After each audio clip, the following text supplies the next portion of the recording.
क्या आपने कभी सोचा है कि एक बालिका धरती से जन्म ले सकती है?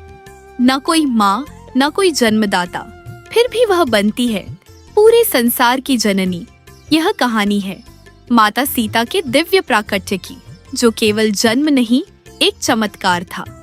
प्राचीन काल में मिथिला नगरी पर एक भयानक संकट आया। न खेतों में हरियाली थी, न आकाश में बादल। धरती सूख चुकी थी और लोग भूख से तड़प रहे थे। राजा जनक अपनी प्रजा को इस हालत में देखकर अंदर से टूट चुके थे। उन्होंने आकाश की ओर देखा और हाथ जोड़कर कहा, हे धरती माता, यदि हमसे कोई भूल हुई है तो हमें क्षमा करें, हमारी प्रजा को इस दुख से मुक्त करें। ऋषियों ने सलाह दी, राजन यज्ञ करे और स्वयं भूमि को जोते। राजा होकर भी जनक ने हल उठाया। वो खेत में उतर गए और धीरे धीरे धरती को जोतने लगे। तभी अचानक हल किसी कठोर वस्तु से टकराया।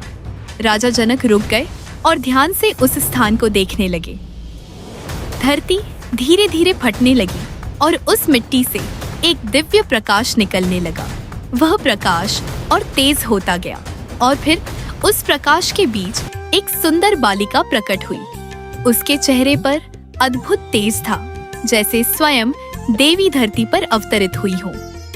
राजा जनक की आंखों में आंसू आ गए। उन्होंने उस बालिका को धीरे से अपनी गोद में उठाया और भावुक होकर कहा, यह मेरी पुत्री है सीता। पूरे मिथिला में खुशी की लहर दौड़ गई। चारों ओर उत्सव मनाया जाने लगा। फूल बरसाए गए, गीत गाए गए। धरती से जन्म लेने के कारण उनका नाम रखा गया सीता। माता सीता बचपन से ही असाधारण थी। उनमें करुणा थी, शक्ति थी और एक दिव्य आभा थी। एक दिन खेलते खेलते वो भगवान शिव के धनुष के पास पहुंची और सहज ही उसे उठा लिया, जिसे बड़े बड़े योद्धा भी हिला नहीं पाए। राजा जनक समझ गए, यह कोई साधारण बालिका नहीं है। उन्होंने प्रण लिया, जो इस धनुष को तोड़ेगा वही सीता का पति बनेगा। माता सीता केवल एक राजकुमारी नहीं थी, वो त्याग की मूर्ति थी, धैर्य की प्रतीक थी। धरती से जन्म लेकर उन्होंने सिखाया सहनशीलता क्या होती है और सच्चा प्रेम क्या होता है। उनकी कथा आज भी हर हृदय को प्रेरणा देती है।